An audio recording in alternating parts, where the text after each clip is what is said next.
The train whistle shrieked through the Montana territory like a banshee, heralding the arrival of Virginia Wright to Copper Creek in the autumn of 1875. She pressed her gloved fingers to the window, heart hammering as she watched the small frontier town materialize from the vast, wind-swept plains. She'd traveled over 1,000 miles to marry a man she'd never met, a cattle rancher named Xavier Vaughn, who had placed an advertisement for a bride in the Chicago newspapers. The journey west had been her salvation, a desperate escape from the whispers and stares that had followed her since the fire claimed her family and left half her face scarred with twisted, pink tissue. Virginia adjusted the wide-brimmed bonnet she wore, ensuring the right side of her face remained shadowed. The weight of her carpetbag seemed to increase with each mile closer to her destination. Inside was everything she owned in the world: 2 dresses, a nightgown, a hairbrush, a small Bible, and the letters from Xavier Vaughn, letters that had given her hope when she'd had none. Copper Creek.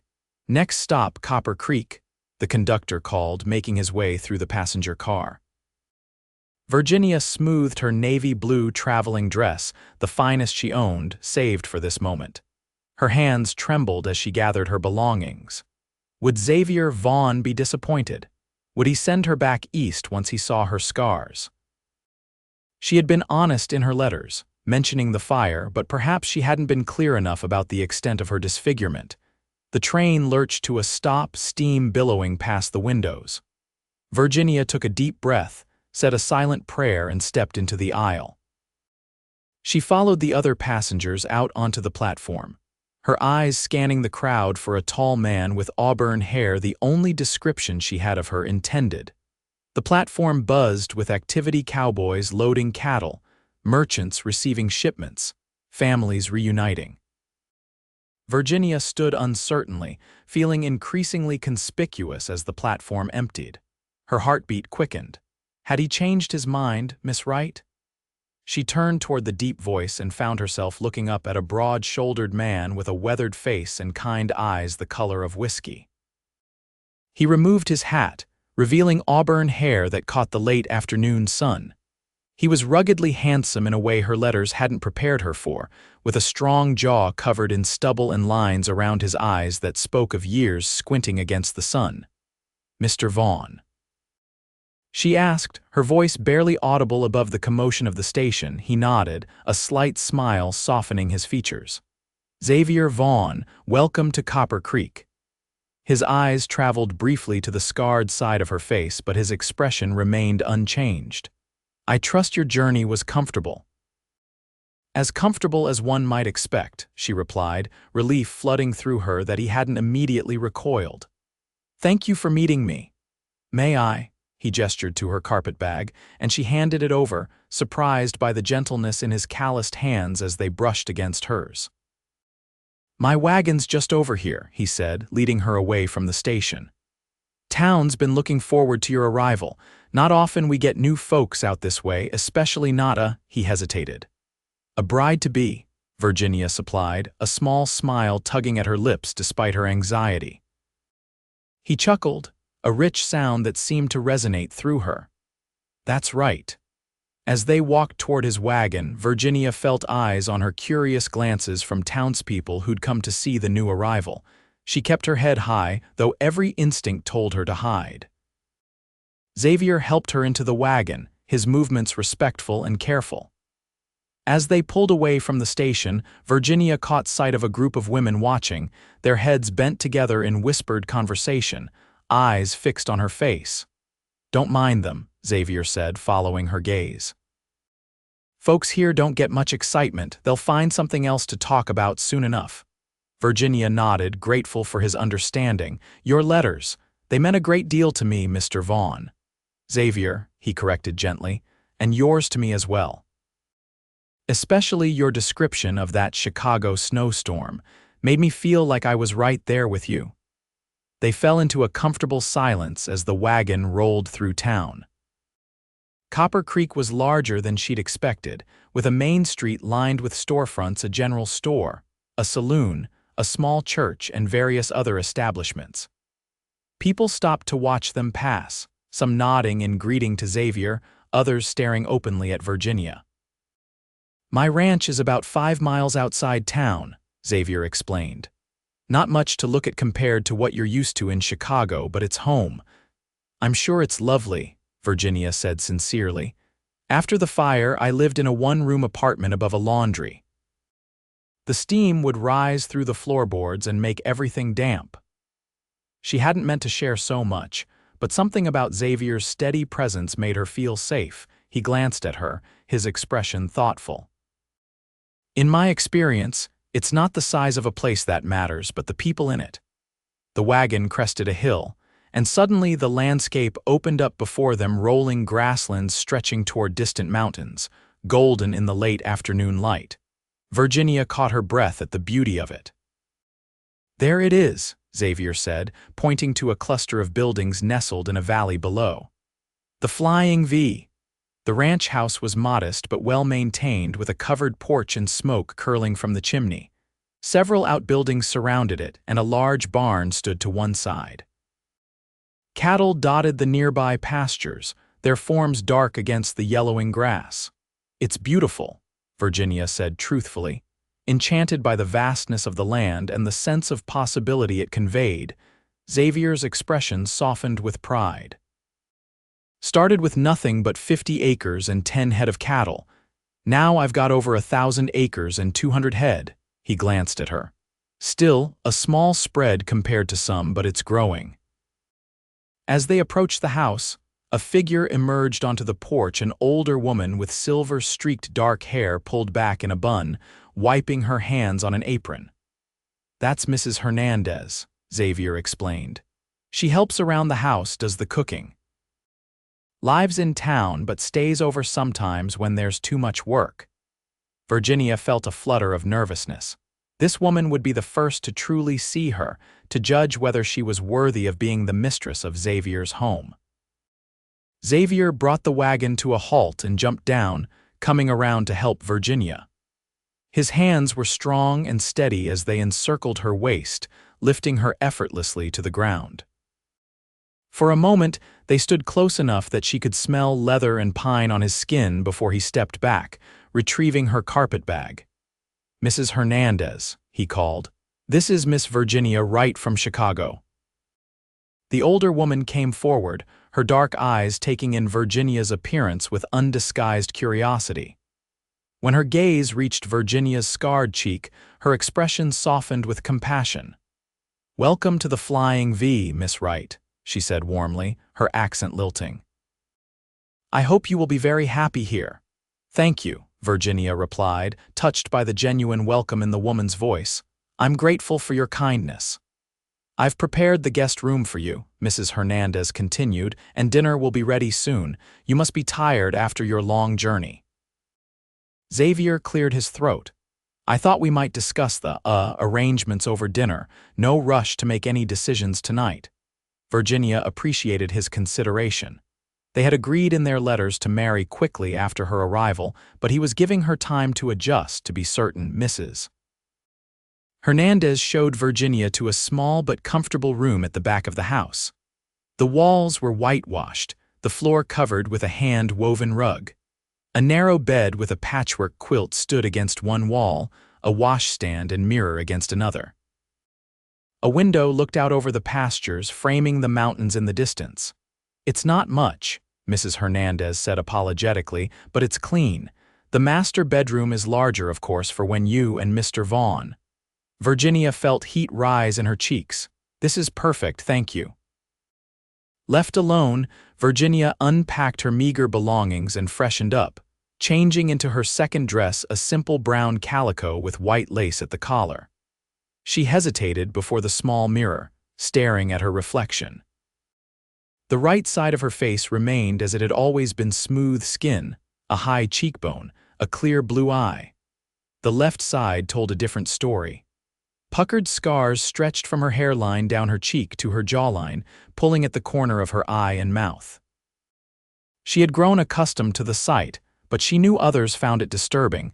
Taking a deep breath, she stepped away from the mirror and headed to the dining room. Xavier stood as she entered, pulling out a chair for her at the table. Mrs. Hernandez had prepared a hearty meal of venison stew, fresh bread, and apple pie. The food was delicious, but Virginia found it difficult to eat with Xavier watching her so intently.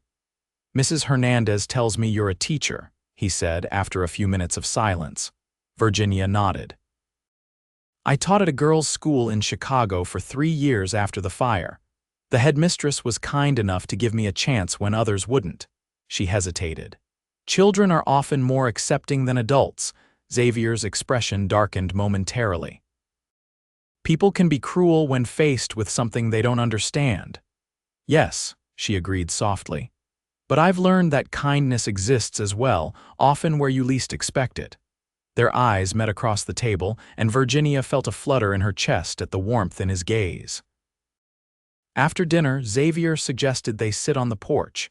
The evening was cool but not cold, the sky a canvas of stars unlike anything Virginia had seen in the city. "I want to be honest with you," Xavier said as they settled into rocking chairs. "I'm not a wealthy man, and ranching is hard work. There will be difficult times, drought, harsh winters, cattle thieves, but I promise to provide for you, to protect you, and to be a good husband if you'll have me." Virginia turned to look at him, touched by his sincerity. "I appreciate your honesty, Xavier. I don't need wealth or luxury. I came here seeking a fresh start, a place where I might build a life without constant reminders of what I've lost." She took a deep breath.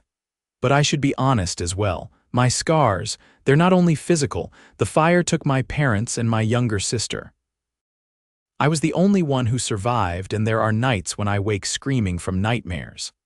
Xavier was silent for a long moment. Then, to her surprise, he reached out and took her hand. "We all carry scars, Virginia. Some are just more visible than others."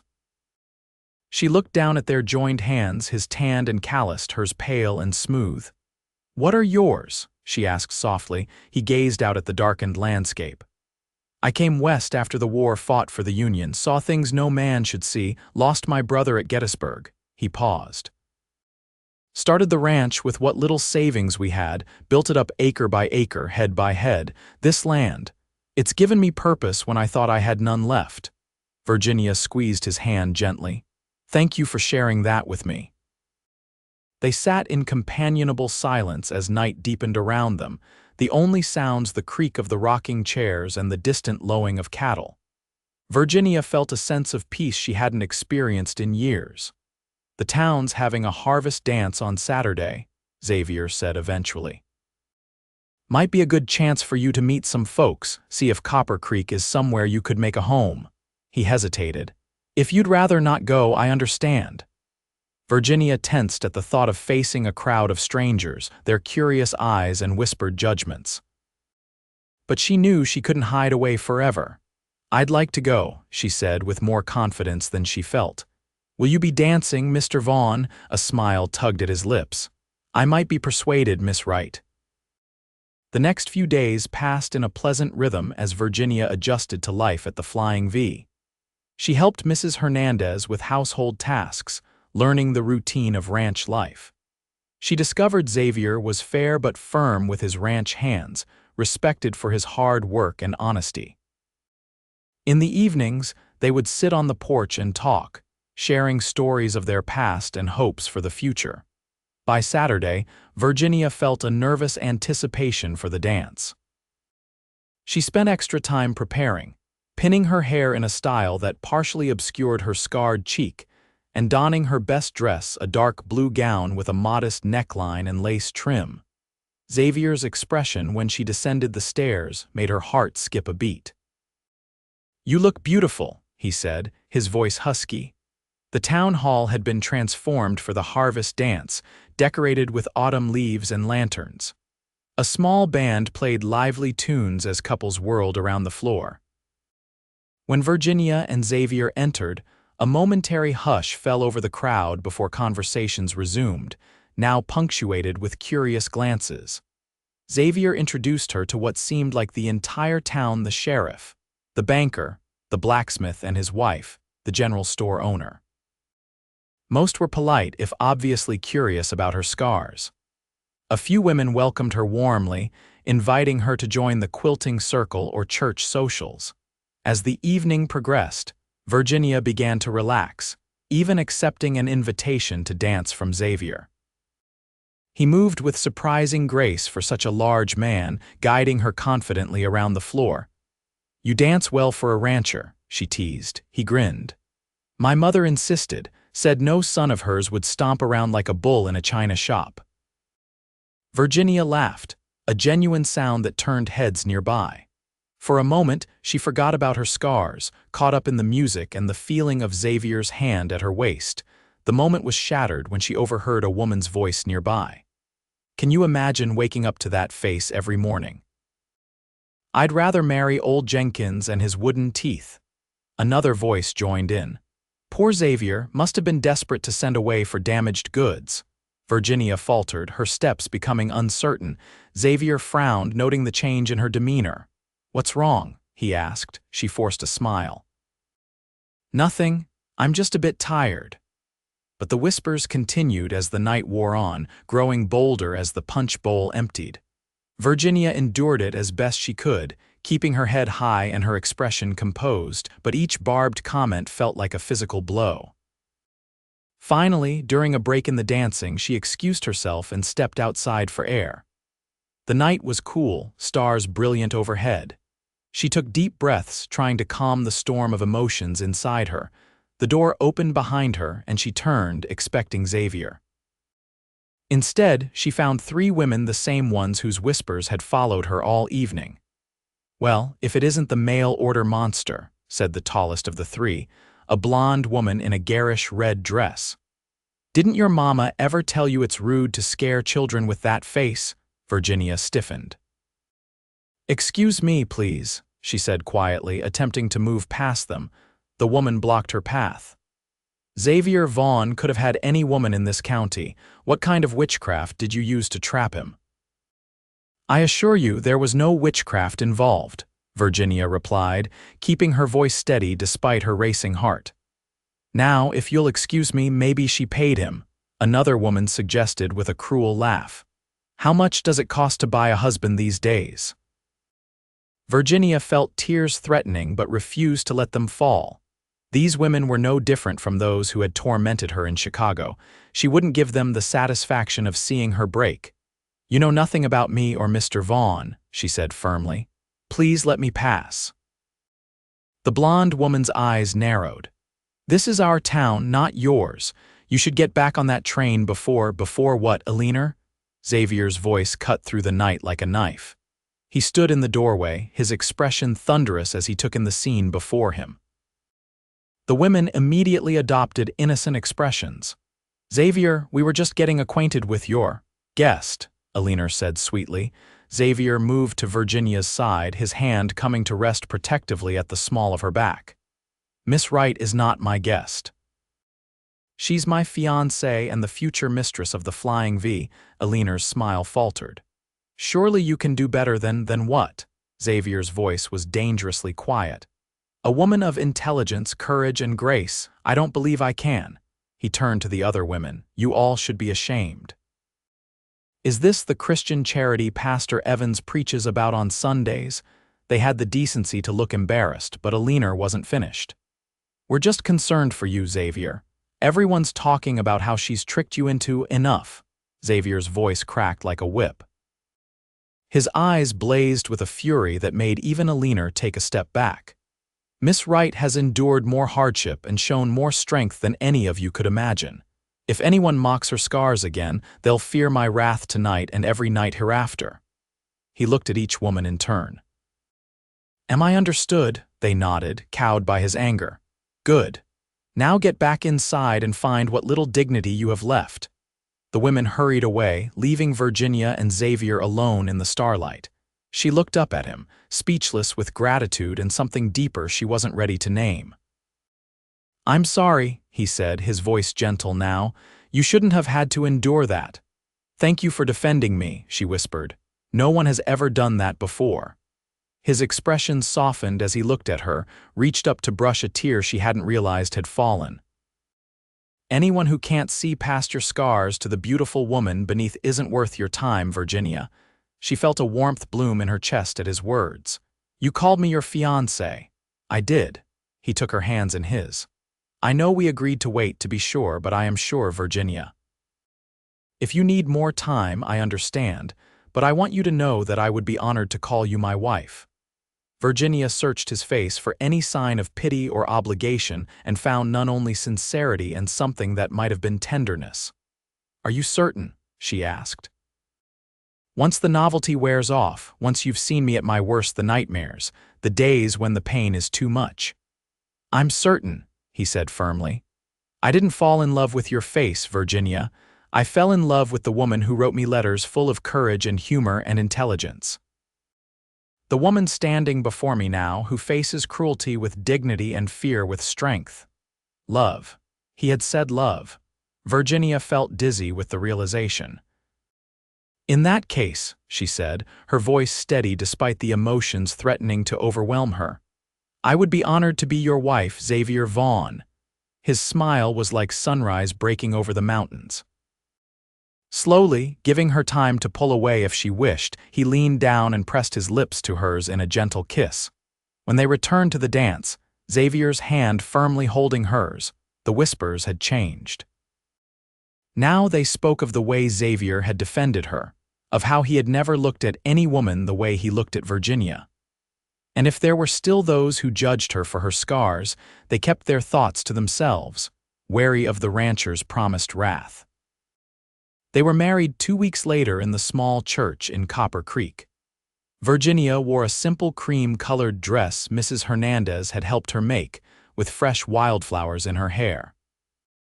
Xavier looked handsome in a new suit, his auburn hair slicked back, his eyes never leaving Virginia's face as they spoke their vows. The reception was held at the Flying V, with tables set up in the yard and lanterns hung from the trees. Most of the town attended, eager to see the ranch and to make amends for their initial coldness. Virginia was surprised to find herself enjoying the celebration, especially when Xavier pulled her into a dance, their first as husband and wife. Are you happy, Mrs. Vaughn? He asked as they swayed together under the stars. Virginia looked up at the man who had seen beyond her scars to the woman beneath, who had defended her honor and offered her a home and his heart. More than I ever thought possible, she answered truthfully. As the last guests departed, Xavier swept Virginia into his arms and carried her across the threshold of their home, no longer the guest room, but the master bedroom, now filled with wildflowers and lit by candlelight. Welcome home, Virginia, he whispered against her hair. Later, as they lay together in the darkness, her head resting on his chest, Virginia marveled at the journey that had brought her to this moment. From the ashes of her former life, something beautiful had emerged, a love she had never dared to hope for. Xavier, she murmured, tracing the lines of his face with gentle fingers. Thank you for seeing me, really seeing me. He caught her hand and pressed a kiss to her palm. I will always see you, Virginia, all of you, and I will always defend you, protect you, love you, she believed him. The following spring brought new life to the Flying V. The cattle herd grew with the birth of calves, wildflowers carpeted the hillsides, and Virginia discovered she was expecting a child. The news filled Xavier with a joy so profound, it transformed him, softening the hard edges worn by years of solitude and struggle. Virginia bloomed in her role as the ranch's mistress. She started a small school for the children of the ranch hands and neighboring homesteads, teaching in a room Xavier had added to the house for that purpose. The children never mentioned her scars, accepting her as she was, and their parents grew to respect her knowledge and dedication. Eleanor and her friends had faded into the background of town life, their spite diminished by Xavier's protection and Virginia's growing confidence. Virginia even found unexpected allies in the wives of neighboring ranchers, who appreciated her determination and willingness to learn the ways of the West. One evening, as Virginia sat on the porch watching the sunset paint the mountains gold and crimson, Xavier joined her, placing a hand on her growing belly. "What are you thinking about?" he asked, settling beside her. She smiled, covering his hand with hers. "I was thinking about how fear brought me west fear of loneliness, of dying alone and unloved. And now I find myself surrounded by love in a place that once terrified me." Xavier's eyes crinkled at the corners as he smiled. "Funny how life works out sometimes. I was too afraid I'd end up a bitter old man with nothing but cattle for company." Virginia leaned against him, drawing comfort from his solid presence. "I still have nightmares sometimes," she admitted. "About the fire, about losing everything again." "I know," he said gently. He'd held her through those nightmares, whispered reassurances in the darkness until she calmed. "But you're stronger than your fears, Virginia. You always have been." She turned to look at him, this man who had become her harbor in the storm of life. "So are you," she said softly. "We both are." Their child was born on a sweltering August day in 1876, a daughter they named Elizabeth, after Virginia's mother. She had Xavier's auburn hair and Virginia's blue eyes, and from her first cry she held their hearts in her tiny fists. As Virginia recovered from the birth, Xavier was her constant support, learning to change diapers and walk the floor with a fussing infant with the same determination he brought to breaking horses or mending fences. "She's perfect," he whispered one night as they stood over Elizabeth's cradle watching her sleep. "Just like her mother." Virginia leaned into him, overwhelmed with gratitude for this life they had built together. "I never thought I'd have this," she confessed. "After the fire, I thought that part of my life was over family, love, children." Xavier wrapped his arms around her, his chin resting on the top of her head. "You deserve every happiness, Virginia, and I intend to spend the rest of my life making sure you have it." Years passed, and the Flying V prospered under their joint care. Xavier expanded the ranch, adding more cattle and horses, while Virginia's little school grew to accommodate children from miles around. Elizabeth was joined by a brother, James, and later by twin girls, Sarah and Rebecca. Their home echoed with laughter and the patter of small feet. Virginia's scars faded somewhat with time, though they would never disappear completely. More importantly, she no longer felt defined by them. In Xavier's eyes and in the eyes of their children, she was simply Virginia, wife, mother, teacher. The heart of their home. On their 10th anniversary, Xavier surprised her with a gift, a locket containing miniature portraits of their 4 children. As he fastened it around her neck, he pressed a kiss to the scarred side of her face, a gesture that had become as natural to him as breathing. 10 years, he mused, his hands resting on her shoulders. Would you have believed it that day at the train station? Virginia turned in his arms, looking up at the face she knew better than her own. "I wouldn't have dared to hope for it," she admitted. "But I think even then, some part of me recognized you not just as the man from the letters, but as the man I was meant to find." Xavier smiled, the lines around his eyes deeper now but his gaze as warm as ever. "I knew the moment I saw you step off that train, scars and all, you were the most beautiful woman I'd ever seen." "Flatterer," she teased, though his words still had the power to make her blush. "Just honest," he countered, pulling her close. "I've never regretted sending for that bride, not for a single day. Even when Alina Simmons was throwing herself at you at every town social," Virginia asked with a raised eyebrow. Xavier laughed. "Especially then. The way you put her in her place with nothing but a smile and a well-chosen word, I've never been prouder." It was true. Over the years, Virginia had found her voice, learning to defend herself with quiet dignity rather than retreating in shame. The whispers had faded, replaced by respect for the schoolteacher who had helped educate a generation of Copper Creek's children. That night, after the children were asleep, Virginia and Xavier sat on the porch as they had so many nights before, watching the stars emerge in the vast Montana sky. "Do you ever wonder what would have happened if you hadn't placed that advertisement?" Virginia asked. "If I hadn't seen it in the newspaper that day," Xavier considered the question. "I believe we would have found each other somehow," he said finally. "Some things are meant to be, Virginia." She smiled, leaning her head on his shoulder. Like a scarred schoolteacher and a stubborn rancher, exactly like that. As the years continued to pass, their family and ranch grew together. Elizabeth, their eldest, showed a talent for numbers and eventually took over the ranch's books.